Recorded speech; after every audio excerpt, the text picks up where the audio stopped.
What's up, YouTube, and welcome to the video of the games I picked up during the month of March 2017.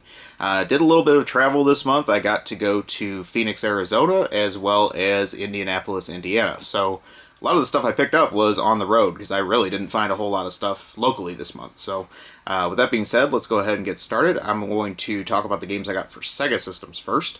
And surprisingly, I got some games for the Sega Master System this month. A system I struggle to find games for pretty often. First one of these is Time Soldiers, and this one is awesome. I played this game a lot this month. Really good game to have the manual for, because even though it was originally an arcade game by Alpha, or ADK as they're also known, the game actually has quite a bit of depth to it, and the arcade version of this used a rotary joystick, which would be much better to play this game with, but it still plays really well on the Master System. The other thing I want to call out about this game is this game actually has really good artwork, which is very unusual for a Master System game. So I don't know how well you can see that, but there's some interesting dinosaur time travel shooting action on there. Really cool game, highly recommend this, a lot of fun, and a shame it didn't really get ported to any other systems that I'm aware of, or at least anything that was more advanced than the Master System. So, very cool. It also supports the FM sound, and really does sound great with that enabled. Another Master System game I got that I've been looking for a really long time, this one's getting pretty difficult to find, is Psycho Fox. And this game is a interesting game that is kind of part of a series with Kid Cool on the NES and Decap Attack on the Sega Genesis. All of them have different main characters, but some of like the partner characters and level design are very similar between the three games.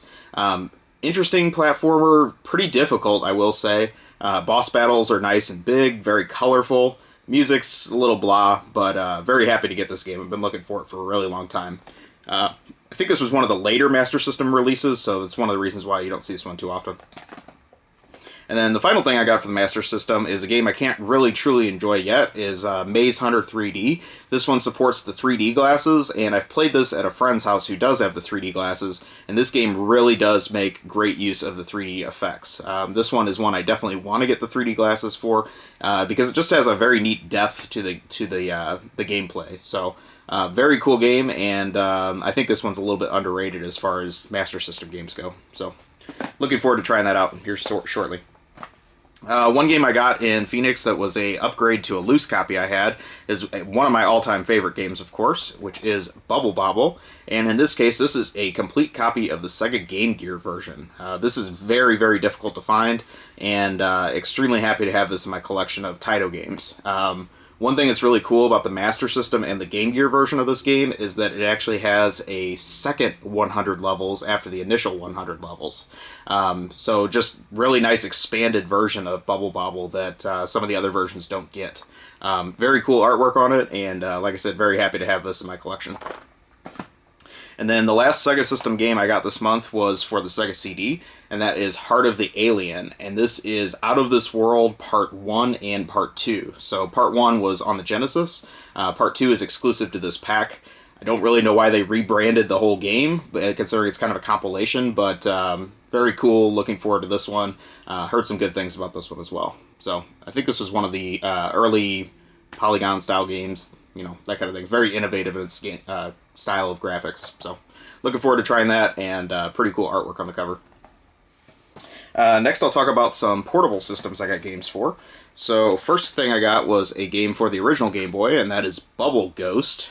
This is a game that Crack Lotus tipped me off to a few months ago, and finally just decided to grab a copy of this. I did play this quite a bit on the air flight back from Phoenix, and it's okay. It's definitely got some very challenging puzzles to it.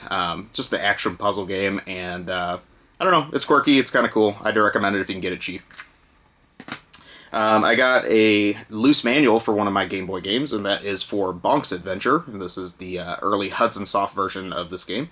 Very nice to have that. I don't really know that this is that hard to get, but definitely nice to have anything else that's related to Bonk.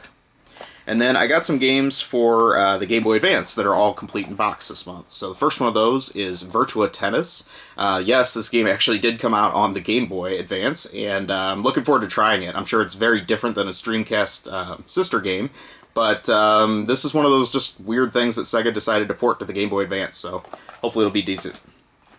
Another Sega game that is exclusive to the Game Boy Advance is Astro Boy: The Omega Factor, and this was one of the games that was developed by Treasure. I've heard a lot of great things about this game, just seems to be a weird gap in my collection that I never picked this up. So came across a complete copy and decided I better take care of that. So haven't had a chance to try this one yet, but definitely looking forward to it. And then a Game Boy Advance game I wasn't looking forward to and stumbled on a complete copy is Aladdin. This is apparently just a version of the Super Nintendo Aladdin game that Capcom developed.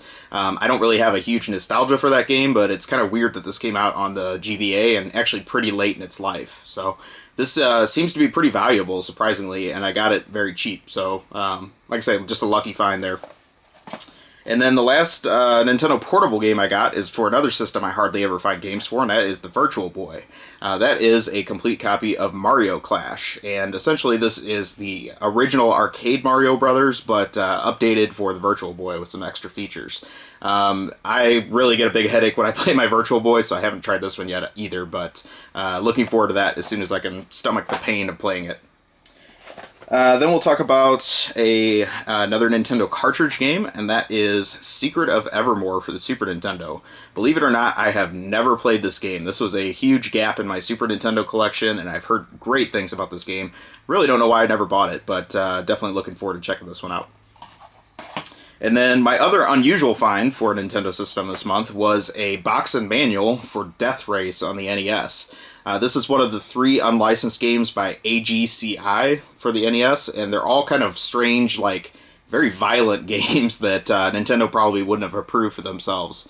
So very cool to get a box and manual for this game. It's pretty hard to find game. I already had the cartridge, of course, so... Yeah, I think it was a little unusual. I found this in Phoenix, and reading the address on the back of the box, the company that made this was actually from a Phoenix suburb. So maybe these are a little more common down there, because this is definitely something I've never seen locally. So nice to get that. Next we'll talk about the PS1, and if you watch my videos, you know that I'm a big PS1 collector, especially lately. However, this month was pretty much a letdown. I really did not get a lot of PS1 games this month.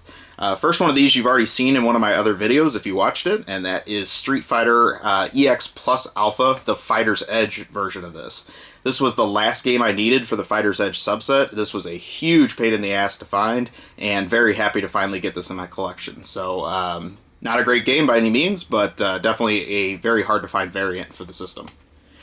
Next I got another PS1 game that's eluded me for quite some time, and that is Azure Dreams. I've heard really good things about this game, and always wanted to play it, and it seems like every single time I find this game, it's always just a little bit overpriced, or something's beat up with it, or whatever. Finally found a good copy at a good price, and very happy to finally get this game.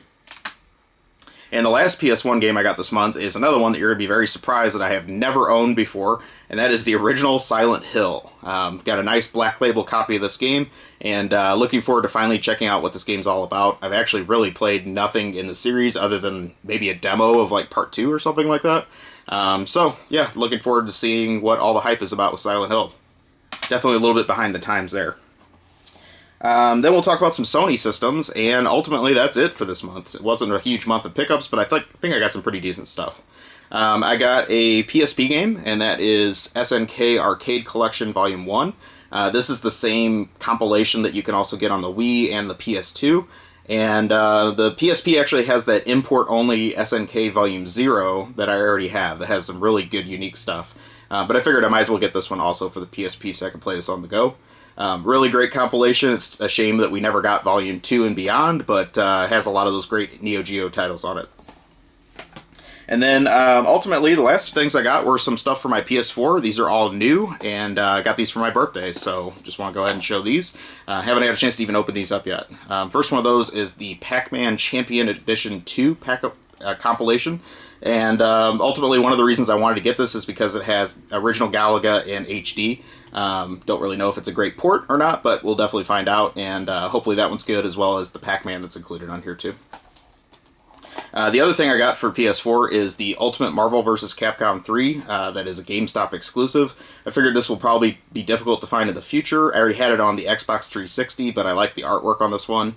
And ultimately, I'm excited about the new Marvel vs. Capcom game that's coming for the PS4, so figured it'd be a nice little companion piece to have for that. And then the last thing I got for the month, and this I haven't also taken out of the package, is just a camo controller for my PS4. So I needed an extra controller, decided to go for the flashier one. You can't even see it though. So anyway, that is it for the month of March. Like I say, it wasn't a huge quantity of pickups, but I got some stuff off my list and some stuff I didn't know I was looking for this month. So it was a pretty decent, month of finds. So hopefully you like this video. Please take a moment, like, comment, subscribe, let me know what you think, and have a great day or night wherever you are. I will talk to you soon.